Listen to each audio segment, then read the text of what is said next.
Speak to win. Chapter 4. Start strong with any audience.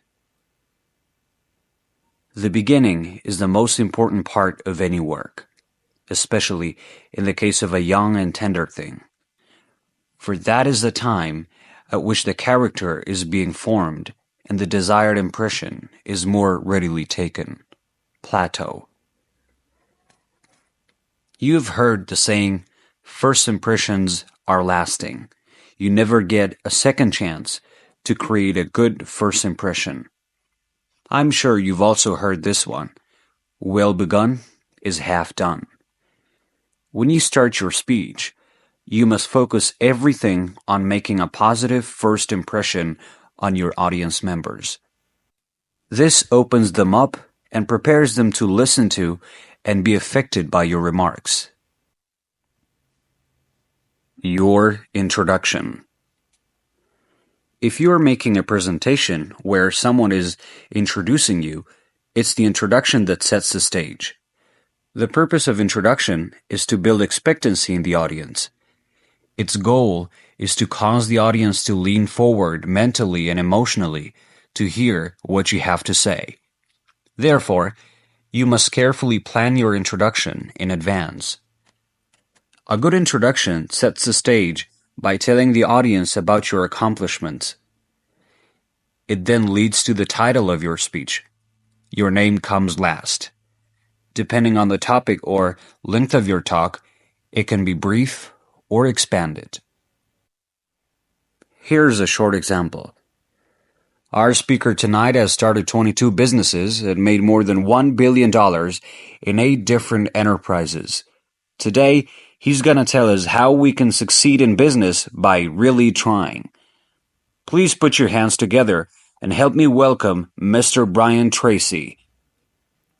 A longer introduction would include more details about the background and accomplishments of the speaker, especially as they relate to the subject. The focus is always on building expectancy and credibility so that the audience members have the attitude of, I can hardly wait to hear what this person has to say. After the introduction. Lots of things need to happen between the end of the introduction and the beginning of your speech. So keep the next 5 things in mind as you are taking the stage. They will help you make a positive impression on the audience and set the right tone for your speech. Step up confidently. When you are introduced, step up to the podium and shake hands with the introducer. Give him or her a hug if it is appropriate. Let the introducer leave the stage and then turn to the audience. Start with silence to settle and to center the audience. Smile and sweep your eyes slowly around the room for a few seconds, as if you're really happy to be there with these people. As you stand silently, smiling, the audience will very quickly settle down, becoming silent and attentive, waiting for you to begin. When the tension is palpable and everyone is silent, begin with a strong, clear, friendly, interesting, attention-grabbing opening statement that leads into your talk and ties into your closing remarks. Look the part. The rule here is that nothing in your clothes or grooming should distract from you or your message. People make a decision about you in the first 30 seconds. For this reason, your image, your dress, grooming, and stance are very important. Your appearance tells the audience how you think and feel about yourself. It is an expression of your own self-image. Your appearance also tells the audience members how you think and feel about them. The rule is, if it doesn't help, it hurts. Many speakers think that it is cool to get up in front of an audience dressed casually, as if they had just been working in the garden. But what this often tells the audience is that you respect neither yourself nor them. This impression downgrades the perceived value of what you have to say. Time and time again, my clients hold their annual meetings in beautiful resorts in the South and West. They will say, everyone will be dressed country club casual, and that I'm welcome to dress casually as well. I never take them up on their offer. The rule is to always dress equal to or better than your audience. You must always look like a professional. A friend of mine is a good young speaker, but he grew up in a poor home. As a result, he was not particularly knowledgeable about proper dress or choice of accessories. Someone had given him a large gold pinky ring for Christmas. He wore it on his small finger and waved it around as he spoke. He thought it was attractive. On one occasion, after he gave a speech, the meeting organizer took him aside and said, "You're a good person, and you have a good message. But when you wear that pinky ring, you look like a pimp." He had no idea he was making that impression. He took it off and never wore it again. Build positive expectations. Your first job is to raise expectations. You want to make the audience members feel glad that they came. You want them to be open and eager to hear more. Remember that everyone in your audience wants you to succeed. They're already on your side. They sincerely want your talk to be a good one. Your first words should confirm that it will be. It is important that the audience like you from the start. The more likable people perceive you to be, the more open the audience members will be to your message, and the less resistant they will be to any controversial points or ideas that you bring up. Take charge immediately. When you stand up to speak, you become the leader. The people in the audience want you to be in control. They want you to take charge of the room. Act as if you own the room and as if everyone works for you. They will follow your commands. When you're introduced, walk straight to where you will be speaking, shoulders up, smiling and confident, with your eyes wide open and your chin up. Be alert and aware and walk briskly with energy and determination. When you begin speaking, focus in on a single person in the audience. Start off by speaking directly and warmly to him or her. Then, casually move on to another face, and then another, and another. This direct eye contact slows you down, calms your nerves, and helps you to develop a relationship with the people in your audience. Be authentic and humble. The very best way to be liked is to be both authentic and humble. You achieve authenticity by being genuine and open.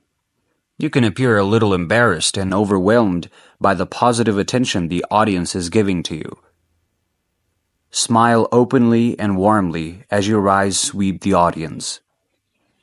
You exude humility by not appearing as if you know it all or as if you're superior to the audience in any way. Sometimes, after I receive a glowing introduction, I will turn to the introducer and say, "Thank you. You read that exactly the way my wife wrote it, but I still can't get my kids to go to bed when I tell them." A long list of ways to start a speech. Now that you're in the spotlight, how do you get the ball rolling? There are several ways that you can start a talk effectively. All of them are intended to engage your audience right off the bat, so that you have everyone's full attention for the duration of your speech. Thank the organizers. You can start by thanking the audience for coming and thanking the organization for inviting you to speak. Refer to the person who introduced you or to one or more of the senior people in the organization in the audience. This compliments them, makes them feel proud and happy about your presence, and connects you into the audience like an electrical plug in a socket. Start with a positive statement. You can begin by telling the audience members how much they will like and enjoy what you have to say. For example, you might say, "You're really going to enjoy the time we spent together this evening. I'm going to share with you some of the most important ideas that have never been discovered in this area." Compliment the audience. Fuck! Compliment the audience. You can begin by complimenting the audience members sincerely and with great respect. Smile as if you are really glad to see them, as if they are all old friends of yours that you have not seen for quite a while. You can tell them that it is a great honor for you to be there, that they are some of the most important people in this business or industry, and that you're looking forward to sharing some key ideas with them. You could say something like, "It is an honor to be here with you today. You are the elite, the top 10% of people in this industry. Only the very best people in any field will take the time and make the sacrifice to come so far for a conference like this." Make a thought-provoking statement about the audience. Often, when I'm speaking to the members of an entrepreneurial or networking group, I will start off with, "Thank you very much for having me. I was just told that today I would be addressing a room full of self-made millionaires."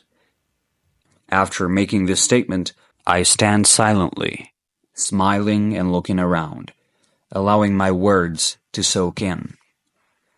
I then continue by saying, "What I learned was that everyone here is either a self-made millionaire or intends to be sometime in the future. Is that correct?" This opening always brings a loud chorus of yes. Everyone smiles and agrees that his or her goal is to be a self-made millionaire. After this kind of opening, everyone is wide awake, alert, and ready to hear what else I have to say. Refer to the current event. Use a current front-page news story to transition into your subject and to illustrate or prove your point. You can bring a copy of the newspaper and hold it up as you refer to it in your introduction. This visual image of you holding the paper and reciting or reading a key point rivets the audience's attention and causes people to lean forward to hear what you have to say. Refer to a historical event. For many years, I studied military history. Especially, I studied the lives and campaigns of the great generals and the decisive battles they won. One of my favorites was Alexander the Great. One day, I was asked to give a talk on leadership principles to a room full of managers for a Fortune 500 company. I decided that the campaign of Alexander the Great against Darius of Persia would make an excellent story that would illustrate the leadership qualities of one of the great commanders in history. I opened my talk with these words. Once upon a time, there was a young man named Alex who grew up in a poor country. But Alex was a little bit ambitious. From an early age, he decided that he wanted to conquer the entire known world. But there was a small problem. Most of the known world was under the control of a huge multinational called the Persian Empire, headed by King Darius II. To fulfill his ambition, Alex was going to have to take market share away from the market leader, who was very determined to hold on to it. This is the same situation that exists between you and your major competitors in the market today. You're going to have to use all your leadership skills to win the great marketing battles of the future. Refer to a well-known person. You can start by quoting a well-known person or publication that recently made an important statement. Here's an example. Today, we are going to talk about why it is that some people earn more money than others. Gary Becker, the Nobel Prize-winning economist, wrote recently that almost all income inequality in America is a result of a knowledge and skills gap. In the next few minutes, I'm going to show you how you can develop the knowledge and skills you need to narrow this gap and lead your field in the years ahead. Here's another example. One of the subjects I touch upon regularly is the importance of continual personal and professional development. I would say something like, in the 21st century, knowledge and know-how are the keys to success. As basketball coach Pat Riley said, if you're not getting better, you're getting worse. Repeat a recent conversation. Start by telling a story about a recent conversation with someone in attendance. For instance, I might say, a few minutes ago, I was talking with Tom Robinson in the lobby. He told me that this is one of the very best times to be working in this industry. And I agree. Make a shocking statement. You can start your talk by making a shocking statement of some kind. For example, you might say something like, according to a recent study, there will be more change, more competition, and more opportunities in this industry in the next year than ever before. And 72% of the people in this room will be doing something different within 2 years if they do not rapidly adapt to these changes. Quote from recent research. You can start quoting from a recent research report. One example is, according to a story in a recent issue of Business Week, there were almost 9 million millionaires in America in 2007, most of them self-made.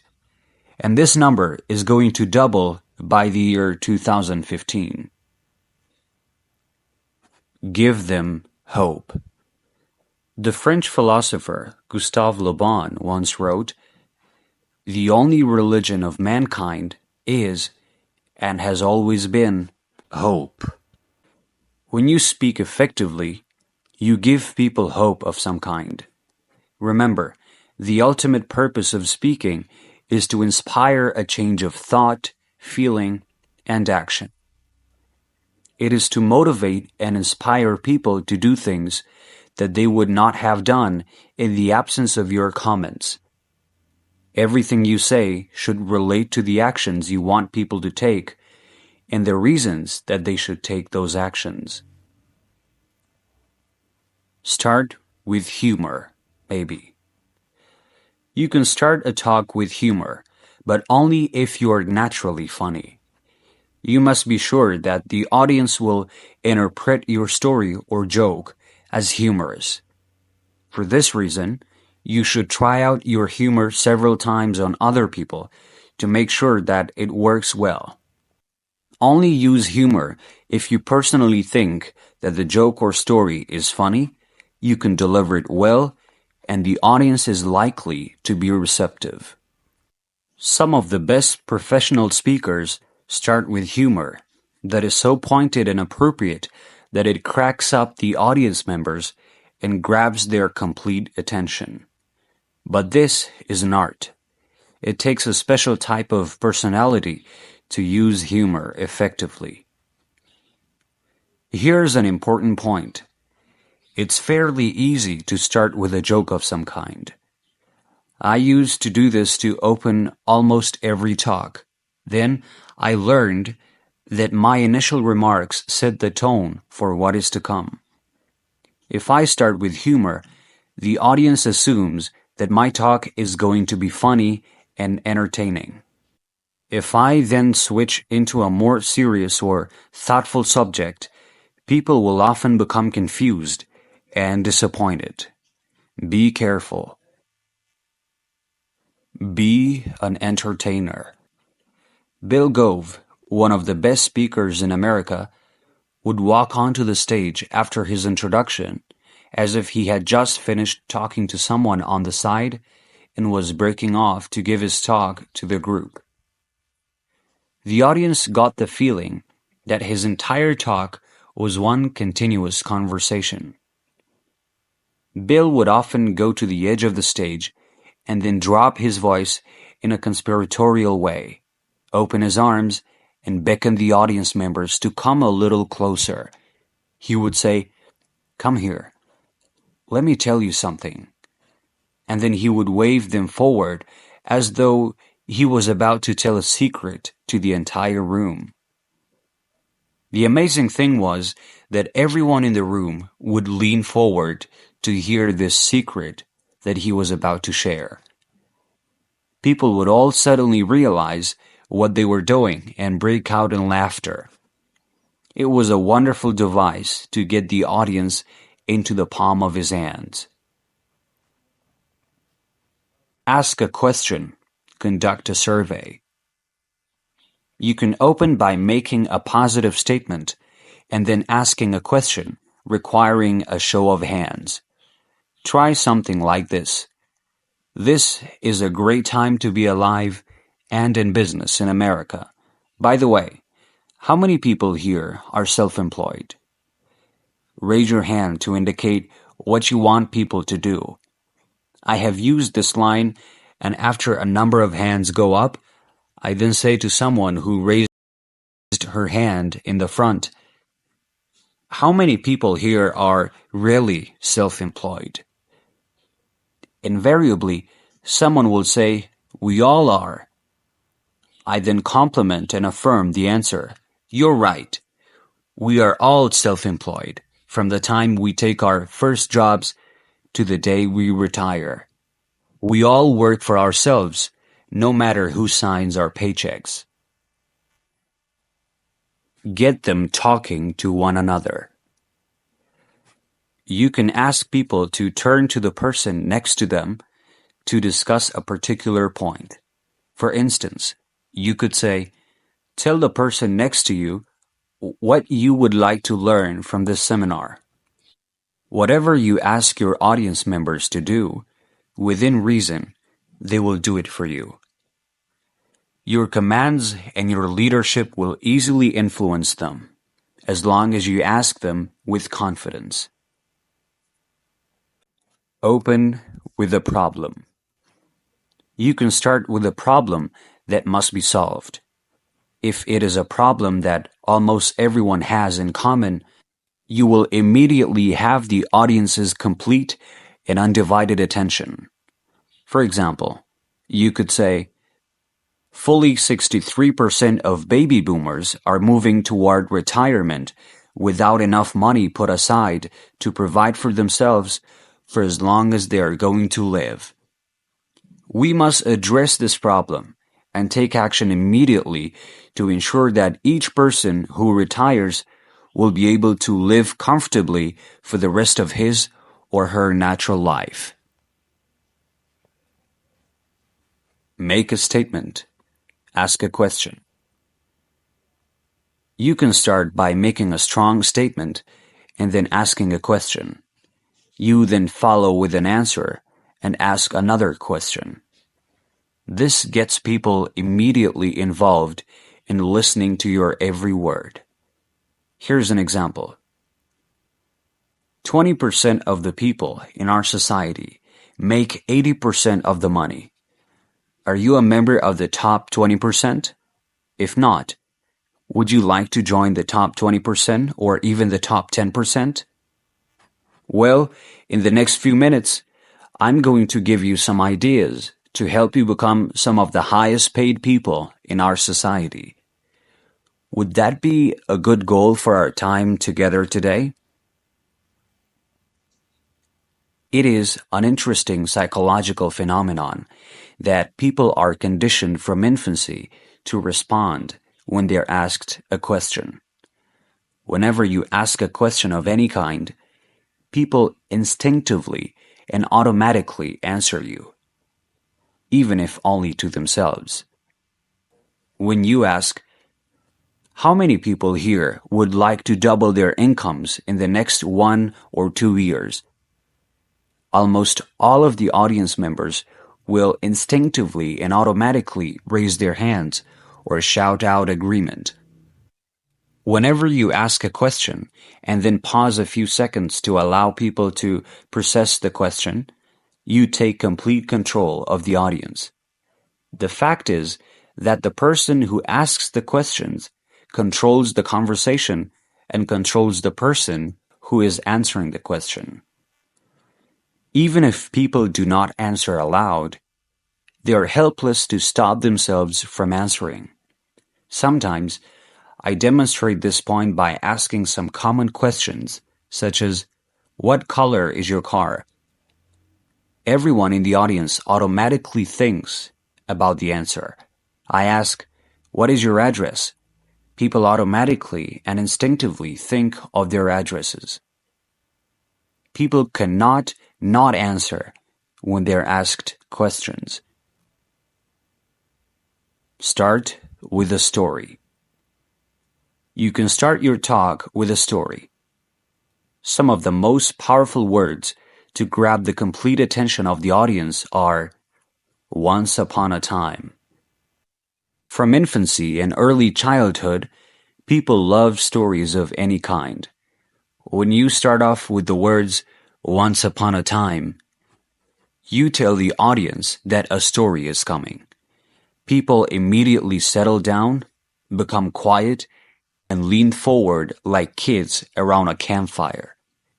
When I conduct full-day seminars and I want to bring people back to their seats after a break, I will say loudly, once upon a time there was a man, right here in this city.